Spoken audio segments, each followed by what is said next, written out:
All right, Kevin back with you for another episode of the $1 Million Relationships Podcast. And today I'm here with Celinne Costa. Celinne, welcome. So awesome to have you on the show today. Thank you. I'm super happy to be here. We're gonna have fun.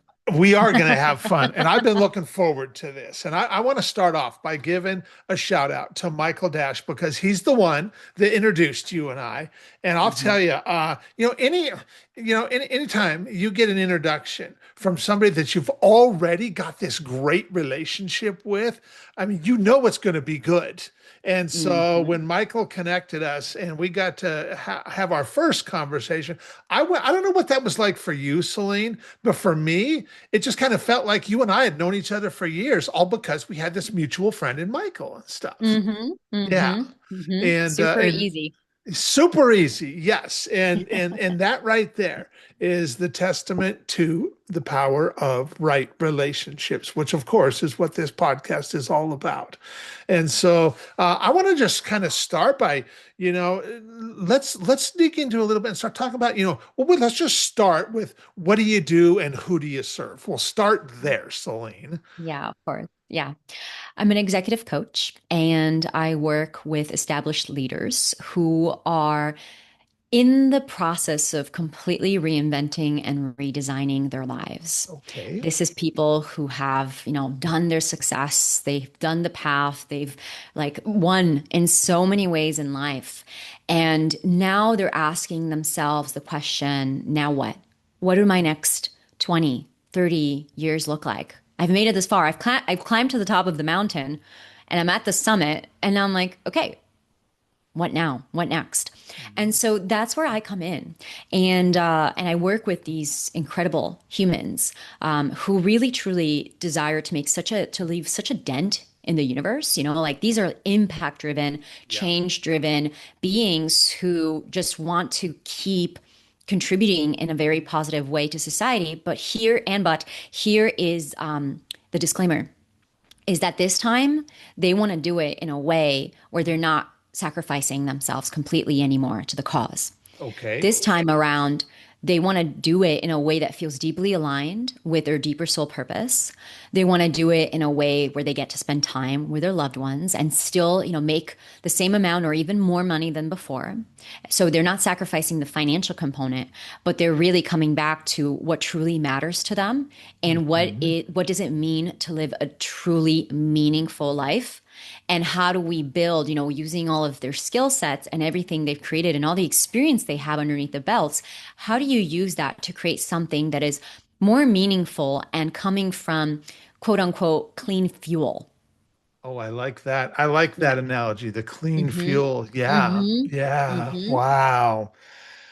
What inspires you most about doing the work you get to do and getting to serve the kind of clients that you get to serve? What inspires me most is witnessing people go from, and I quote, like from this is an actual client who has said this, from a state of suffering to a state of joy. Mhm. And to me, to see someone who is stressed, burnt out, feeling maybe a little hopeless, maybe frustrated with the way that things are going, or feeling like they're just, that crunchy feeling when you're stuck and you're not really sure how to move forward, to actually deeply listening to that inner voice, feeling like their intuition can be heard again, like they can, like having people just witnessing them being like, oh my God, you won't just believe this crazy thing, this synchronicity that happened, which are all the little things that happen when you come back into alignment with your soul and stop letting the ego be in the driver's seat, but rather start becoming soul driven. When that happens, it's just you feel joy, you feel freedom, you feel like you're Yeah. you again. Yeah. And for me to witness people move from, even when I do onboarding forms or like the very first conversation that I have, and they're just feeling so frustrated and stuck or stressed and all these, dense emotions, to watching them 6 months, 1 year, 2 years, 3 years, 4 years, 5 years later, just completely reinvent their lives. It is so fulfilling. It's just so satisfying because it just gives me hopes for humanity, frankly, that there's Yeah. a way out of that hole, you know? Yeah. Yeah. Man, I can imagine how inspiring and fulfilling that must be for you to be able to Hmm. have that kind of an impact.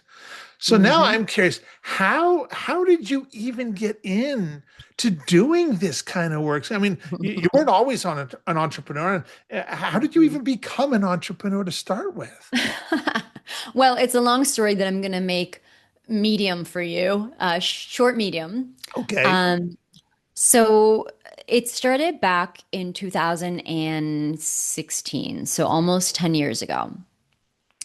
I was working in corporate America in New York City, and I was at this fancy branch strategist job at a top agency, the classic, on the hamster wheel, like working my butt off. And there was a series of events that at the time I thought were a disaster and my life falling apart. But looking backwards in hindsight, I can see just God's hand in it and just the way that life falls apart so it can come back together at a higher order. And the long story short, I was like, I cannot do this anymore. If I keep going down this path, I will die inside. And so I made a decision. I had to make a decision that was so crazy that I had to do it. I enrolled myself in this social experiment to couch surf around the world, circumnavigate the globe by couch surfing, but not using the website, but just Okay. using the web of human connection. What Mhm. that means is that I would stay with friends, friends of friends, people that I would meet on the road. Like someone Okay. like you, Kevin, like you and I got connected, right? And you say, oh, I live in Canada. I'm like, great. I'm going to Canada. Can I sleep on your couch? And you're like, well, not my couch. I have a full house, but my cousin Mikey, he's got a couch. I can connect you to him. So Mhm. basically, through like 6 degrees of Kevin Bacon, I made my way around the world. And when I Wow. left New York Wow. City, I made myself a promise because I quit my job. I put everything I owned in a storage unit. And I'm like, okay, I'm free. What do I do? And my promise to myself is I'm going to do the three things I love the most in life. I'm going to meet people, I'm going to travel, and I'm going to write. And Okay. if I do the three things that I love every single day, the universe has to tell me, like, I'm going to have to get an answer of what it is that I'm meant to do with my life, what my bigger purpose is. And so, fast forward a year, and after a year, I've slept in the homes of over 100 people, most of them strangers. Okay. I've traveled to over 20 countries. And I built my social media following to, I don't know exactly, like between 10, 20,000. And this was back, a decade ago when you Uh-huh. couldn't just like hire AI to grow your following for you, right? Yeah. So it was Yeah. a big deal, like You lots of bet. engagement. I was writing as a contributor for Forbes. I was entrepreneur. Like basically my story caught fire. People started to talk about it. And of course, I would just talk everywhere I went. People were like, what do I just started to gather these followers and audience members from all over the world. And after a year of me consistently doing this, something really wild started to happen. I had friends or friends of friends come to me and say, Celine, I see you've built this like very large personal brand. People are extremely engaged and like they're just hanging on every word. Now I have this startup and I've been just trying to get people to pay attention Uh-huh. for a year now. And I don't know what to do because it's crickets. Like, can you help me? And I'm like, well, I don't know. I guess like just let's have a conversation and I'll see how I can help. Sure. And then I would help. And then they would tell someone else about it. And then I would help that person. And then they would tell someone else about it. And then, fast forward another year and all of a sudden I had a business. I didn't know. I could have never. I mean, Kevin, if you said, do you want to be an entrepreneur? I'm like, what is that? If you said, do you want to be a coach? I'd be like, definitely, what is that?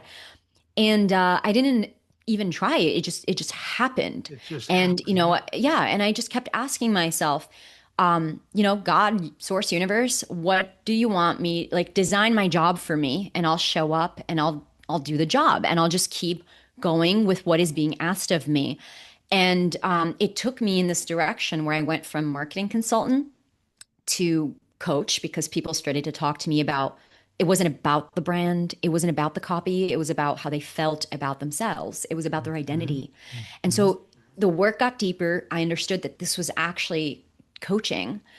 It was transformational coaching. And the more I listened, the more I realized that what people needed in that moment was support with articulating what their story was and expressing themselves authentically in a way that was aligned with their business and would speak to their audience. So it basically emerged, and it's been unfolding and developing and growing ever since, completely organically in the way that it was meant to be. Wow. Wow. What an awesome, awesome story. Yep. So, okay, so my next, now I'm really curious, and you don't have to share names or anything if you don't want to, but I'm just curious, what is a result that you've helped one of your clients get that you're just incredibly proud of, Celine? Yeah. So the first client that comes to mind is the one that I quoted earlier in this conversation. Okay. She, in her own words, said, I've been working with her now ongoing for 5 years. I'm just her executive coach now. And this Fortune 150 executive. And she said, I went from a state of suffering to a state of joy. And so if we double click on that, when she hired me, the first thing that we started to work on, the reason why she hired me is because she was writing a book and she needed help telling her story. Okay. And so it was very practical. It was very much like, how do I finish this damn book? And she was having the worst writer's block. And when we actually dove into this work, what we realized is that the reason why she was having the writer's block is not because she didn't know what to say, is because on a subconscious level, she was blocking herself from saying it because she was so afraid of what people would think if she really revealed this part of her life to the world. And so we had to excavate a few layers deeper and really untangle and liberate the part of her that felt like she couldn't speak up because of the way that she would be misunderstood, judged, and all those things that really just go back to childhood beliefs and childhood trauma. And so when we, doing our work together, like released her from that, her book was written, the chapter was written that she was stuck on it in less than a week. She went on to publish the book. And then once we did that, she saw the magic of this work and she started to realize, okay, there's something bigger going on that is actually causing me to be in a state of suffering. And through our time together, we saw that there were multiple ingredients. You know how I forget who talks about this. I would want to give him credit. So if you know who the person is, the kinds of freedoms, like you have time freedom, money freedom, relationship freedom. Have you heard that there's like different kinds of freedom? Is it Dan Yes. Sullivan? There's someone who's awesome. I just Yeah, can't think of yeah, his it name might right be now. Dan Sullivan, maybe Yeah. Dan Martell. Yeah. Yeah. So it's one of the dance. And so what I realize is that just like we have the freedoms, we also have the cages. Yeah. And if we look at it through the same lens, if we don't have freedom, what do we have? We have not freedom. Hmm. We're trapped. And so we started to look at her life from the lens of, okay, what's going on with your money? What's going on with your relationships? What's going on with your time? What's going on with your health? And we started to see all the ways that she was keeping herself stuck and trapped in a state of suffering by not addressing certain things in these categories. So, for example, with relationships, it looks like not having strong enough boundaries, allowing toxic people in your life, not cutting them out, not being able to say no, the people pleasing, which you would be shocked how many people at like high entrepreneurship levels and high corporate levels are still like saying yes and bending over backwards and doing things because they want to succeed or because they want to be seen. And then there's the time, which is this is super classic, even more so in corporate, which is I don't have time scarcity, right? I don't have time. My time is really booked, but it actually really boils down to your relationship with time, not seeing time as seeing time as scarcity consciousness instead of seeing time as something that we all have and is relative. It also looks like the way that people think about time in terms of time units instead of how much energy you have within that time. Because when you're in flow state, time moves differently. So it's all these principles to learn about how to use time, how to say no to calendars, to liberate, to have more time. And then we moved on to health. And she realized, she had a past with eating disorders. And we supported her to move through that eating disorder so she can come back into healthy equilibrium with her life. And so we started to basically take each of these parts of her life and optimize it so that it was aligned with the kind of life she dreamed for herself that felt like a soulful life. And over the course of 5 years, she's a completely different human being. I mean, unrecognizable from the woman that I knew 5 years ago. And she just wakes up every day and she's excited for everything that's on her plate. She wants to live, like she wants to do things. She does her hobbies on the weekend. She hangs out, goes on dates night with her husband, spends like quality time with her children, who she feel carried a lot of guilt because during her earlier years she didn't have time for them. And so there's just so many ways. This is one of the many examples of how people can completely turn their life around and live a very joyful and aligned, soul aligned life in very little time. Yeah. Wow. Wow. Mhm. What an amazing example right there. Yeah. And Yeah. uh and how many lives have been impacted because of the relationship the two of you have, I mean, the Hmm. ripple effect of what you guys have. I mean, it's mind-boggling thinking about the ripple effect because you never really truly know, but it is really substantial, you know. Hmm. And Hmm. so okay, so now that we've got some context set here, I want to switch gears just a little bit and I want to start talking about relationships with you. So, have you ever been introduced, Celine, to somebody? Have you ever met or been introduced to a person or persons who completely changed the course of your life or your business, so much so that much of what you have today would not be possible if not for this person or persons? And I'm really excited to hear your story and your experience around this topic of relationships. Yep, 100%. And the answer is many, but I would like to focus on the first one that came to mind when you said that. I Okay, think that's where we okay, need to go. Yeah. perfect. His name is Ralph. Okay, He is a dear friend of mine, dear, dear, dear friend. And I met him 10 years ago. Now it's a fun story. You ready? Buckle up. all right, I'm All ready. right. Okay. So I was living in New York City and I was looking for a personal trainer. And I'm very demanding in my ways. Like, I'm very A type. And so when I'm hiring, like I will have a creative brief, I will have SOPs. And so even in my 25-year-old self was like, okay, I want a personal trainer, but this is what this was before the age of AI, where I manually wrote, like, this is the areas of my body I want to train. This is what I want to look like. This is what I need from a training coaching relationship. And I basically started to shop this brief around. And I didn't know this back then, but I sent this to one of the closest gyms. And Ralph told me this later that I was too demanding. And one of the trainers was like, gosh, it's so annoying that she has this whole brief. And she's like so particular about like how to be trained. I'm like, of course I am. It's my body. I want to look good. And so he was like, oh, can you please take her? She's annoying me. And so he passed me on to Ralph. And Ralph was like, I'll take her. And so Ralph at the time was a personal trainer and he was on the side studying to be a life coach. He was doing NLP. It was just his passion, his side project. And so he started to personally train me and something very magical started to happen when we were training.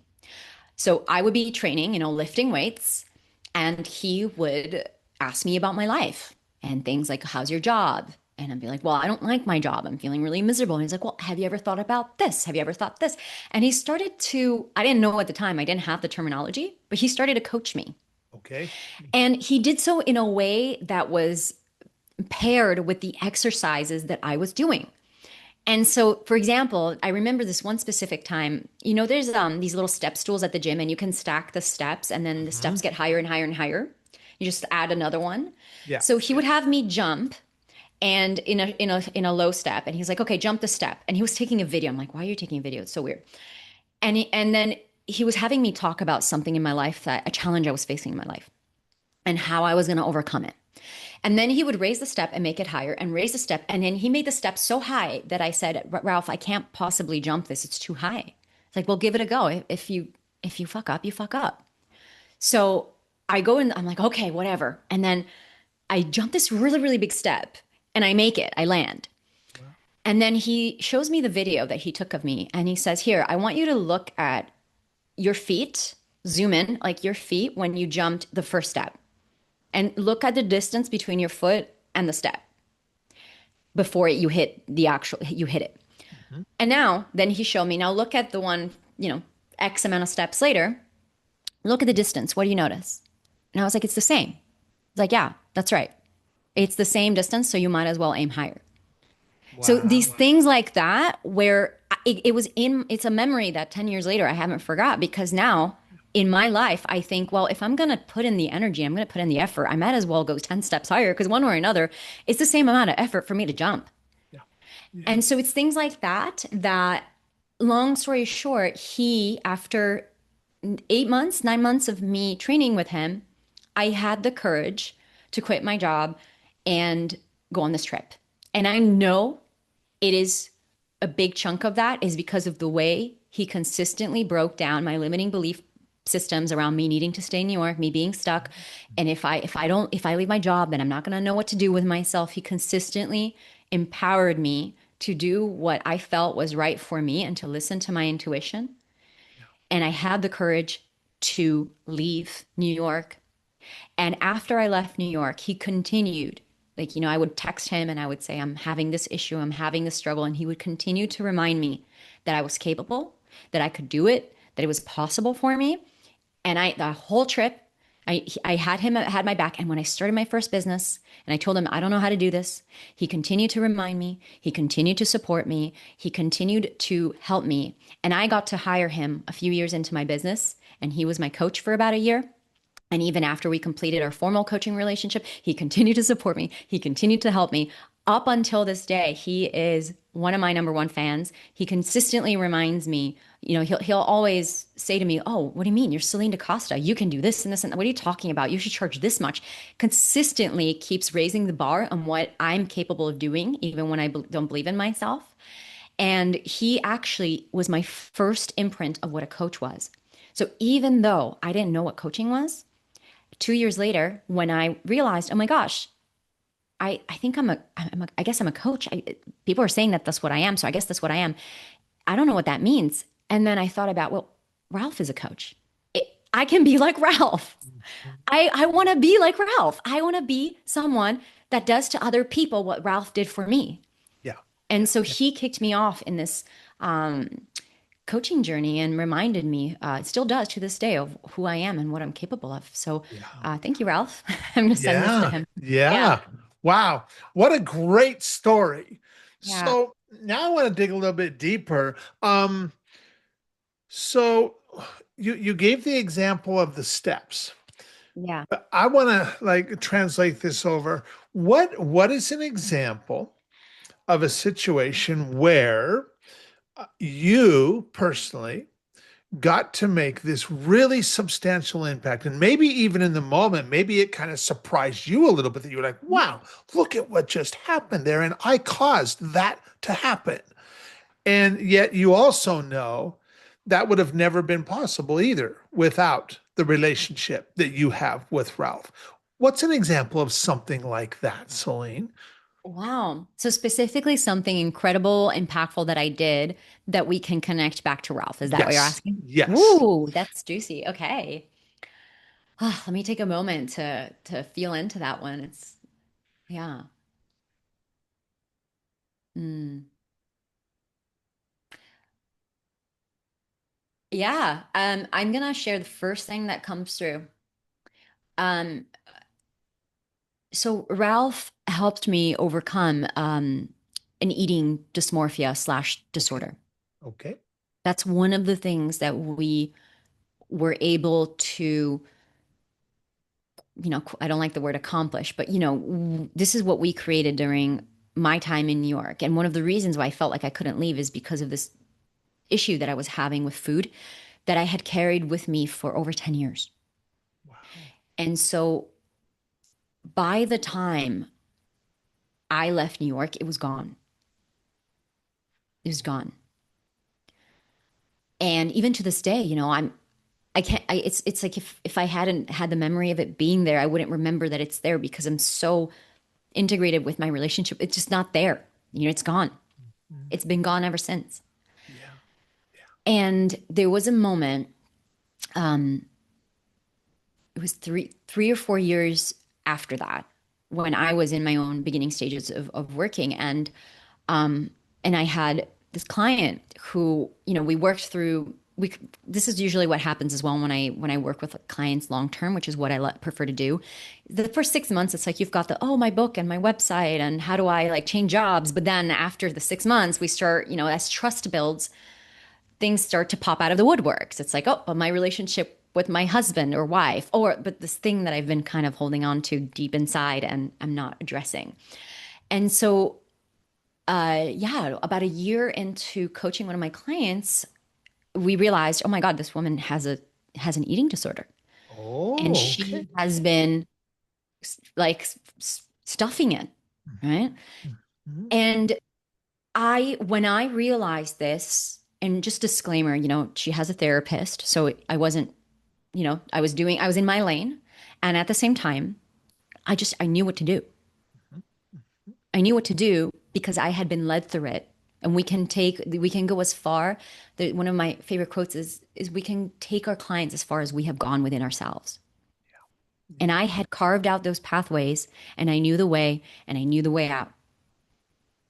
And so I felt confident in my capacity to support her and have and be somebody by her side during that time. And a year later, it was gone. Wow. And to this day, it's gone. Yeah. Yeah. So I attribute my ability to be able to guide someone else through that difficulty, um, to him. Yeah. Yeah. Yeah. Wow. Yeah, she framed her scale. It's now hanging on her. Not used to be on the floor, and she used to Yeah. obsessively check it every day, Yeah. and now it's hanging on the wall like a painting. Remind I her love it. of how much she doesn't need to do that. Yeah.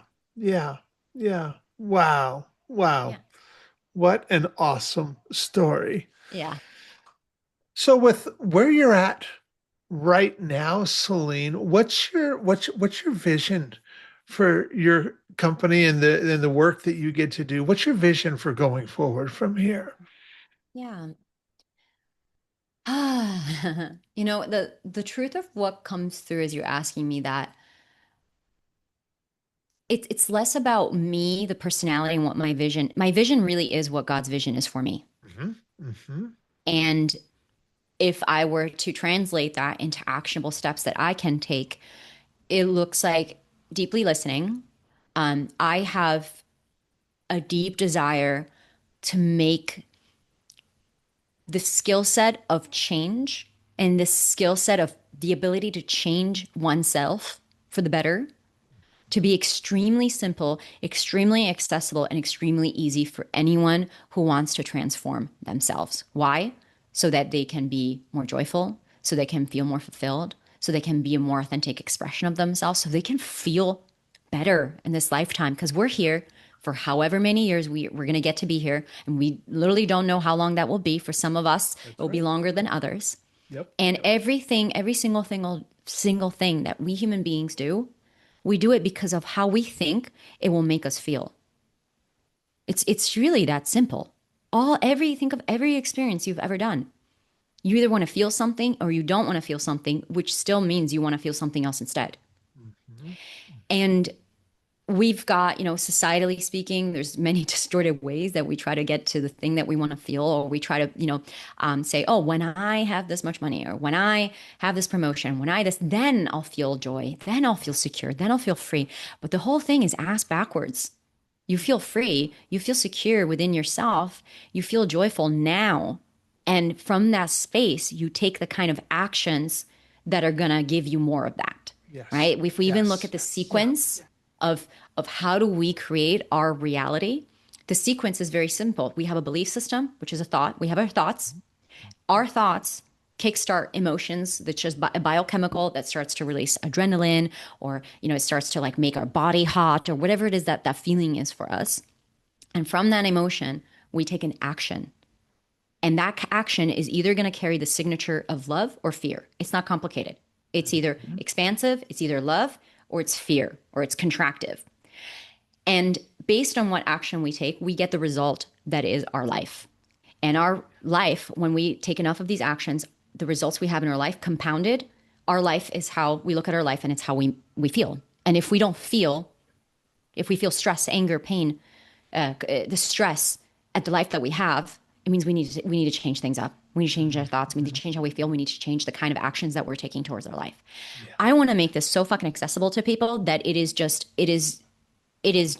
so simple that you will have to do it. I want to demystify this in my work so that we can realize that the life we have is the life that we are creating for ourselves. And if we're not doing it consciously, we're doing it subconsciously, which is very confronting to people who are not ready to take full 100% responsibility for their lives, Totally. which Yeah. we have to do if we want to change. Yeah. And if we want to change for the better, all we need to do is we need to understand how our mind works, how our brain works, how our bodies, how these things that we're in, how do we work, and direct that towards our desired outcome. And so that's what I want to do through the podcast, through the vision, through the work that I do, and impacting people who can talk more about this and teach their mentees, or leaders who can teach this through their teams or show their teams or model it better, Yeah. of what it actually looks like. How do we change our lives so that we can actually live a life here where we are thriving, where we are at ease, Yeah. and when we can get along? Yeah. Yeah. Speaking of relationships. Yeah. It's interesting. I interviewed my friend Cliff for this podcast not too long ago, and he was talking about the 4 steps to reaching any goal that you want. And the 4 steps, the first one is, well, first you got to believe it's possible. And the second step is write it down. Third step is talk with other people about it. Let people know that this is what I want to do. And then the fourth step is like, as the next step becomes available, take action on that, And Mm. that there's a lot of like similarities between that and what you're just talking about. And when we find out, yes, we have to take personal responsibility. But I'll tell you, doing that is such an empowering thing, because when we realize that, like, oh, you know what? This is on me. This is not on anybody else or anything. And like, I get to control how I act and how I respond to things. And that is such an empowering feeling when we realize that, versus, well, I'm not happy now because I don't yet have that promotion or what have you. No, I can be happy right now. I'm ecstatic about where I'm at in my life right here, right now. And yeah, am I excited about what is yet to come? You bet. But man, I'm enjoying the here and now too, and I'm enjoying this journey, and I don't have I don't have to wait for that thing to come, or that whatever, that goal to come for me to be happy. I'm really ecstatic right now, Mm-hmm. and Mm-hmm. that's we show up totally different when we are that way, and people respond to us differently when we just show up that way, and so. Wow. Celine, I want to thank you so much for taking the time to have this conversation today. And for anybody who's listening to this and thinking to themselves, you know what, man, I really appreciate what she shared. And maybe, man, maybe she might be able to help me with a couple of things, or maybe they're thinking of somebody else that it might make sense to tell about you and stuff. Any websites, any resources we can share with folks? Oh, yeah. Yes, yes, yes. Plenty of resources. So, my website, if you want to learn about my work, my story, and how to work with me as well, is CelineDacosta.com, CELINNEDACOSTA. And if you want daily inspiration and you're on social media, I have my LinkedIn, same name. Instagram, same name, Facebook. You can find me pretty much on all the socials Okay. at Celine Costa. And what I highly recommend, if you enjoyed this conversation and you want to hear more, I highly recommend that you sign up for my email newsletter. This is where I send out blasts and thoughts and insights and stories, such as what I shared in this podcast, in much more detail that I don't make available on social media. So if you want to get the inside scoop, leadership insights, storytelling, authentic communication, authentic leadership are some of the topics that I dive into. You're welcome to do that as well. And the link is going to be in the show notes. Yes. It's my Yes. Substack. Yeah, Celine Yes. Costa. Yeah. I'll make sure we have that available with the show notes and stuff. Beautiful. Any last thing that you feel led to share, Celine, before we call it a wrap? Yeah. So on the topic of this podcast, one of the things I realized from literally putting my hands my life in the hands of hundreds of strangers all over the world over the course of years, that because even after that social experiment, I unofficially continue to travel and do this work, is that everything in life comes back down to relationships. Yeah. Every single person that helped me, every single person that's supported me to get anywhere did that because at some point someone trusted me. Yeah. Someone trusted me enough to connect me, to offer me their couch, to offer me a job, to offer me something. But here's the thing that I realized underneath that. What that took was for me to become a trustworthy person. Mm-hmm. And this is the other side of the equation that I want to leave the listeners with. Because trust moves the world. Trust is what you need for sales. It's what you need for zero to become $1. It is what you need for someone to help you out in the street when you're lost in a foreign country and you don't speak the language and your phone died. Some level of trust is needed. And when we learn what does it take to become a trustworthy person?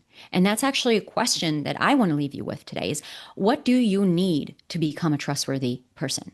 For me, everyone's answers are going to vary. For me is being reliable, being in integrity with my word. It means being kind, being understanding. It's offering the kind of compassion that I wish someone would give me. Does that mean I do it perfectly? Nope.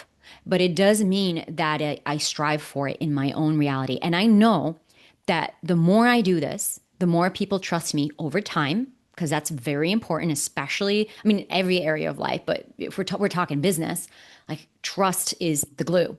Yeah. And not only that, but I believe that there's something that happens vibrationally as well, that when you are a trustworthy person, people can sniff it. Game knows game. And so you see somebody and you can feel the way you can walk into, a room at a cocktail party and you can feel that someone's energy, like someone's really pissed from their day, even though they're not saying anything about it. Yep. You can feel when Totally. somebody is oozing elements of trust and reliability and consistency, and game knows game. So what is it that you need to do to become a more trustworthy person? Because that is the foundation of any relationship. And it is going to be not only deeply satisfying for you, but it is going to make you a lot of money. Yeah. Yeah, absolutely. Yeah. Trust is everything, trust in character and trust in competence. And, in my world, when there's the four things, which are the trust in character, trust in competence, and then there's also alignment of values and interests. And where those four come together, that is the sweet spot right there where magic happens in relationships. And it is such a powerful place. And so I'm always really cognizant of that. I'm trying to get people together at that intersection right there, because from there it just flows. It flows effortlessly, easily, quickly. And for people who haven't experienced that, it's such an amazing experience. And so yes, anything we can do to be just a trustworthy person and just show up that way. We just and that trust, I will tell you, it compounds over time. And you have a long-term track record of showing up that way and creating relationships that way. Man, that's some serious value in relationship capital stored up right there. Mhm. And Mhm. so, well, Compounding with compounding interest. that's right. That's right. Well, I want to thank you so much for taking the time to have this conversation, Celine. I really appreciate it. I really appreciate you. And I am excited to get this out there and share it with folks. So thank you so Me much. too. It's a pleasure to be here.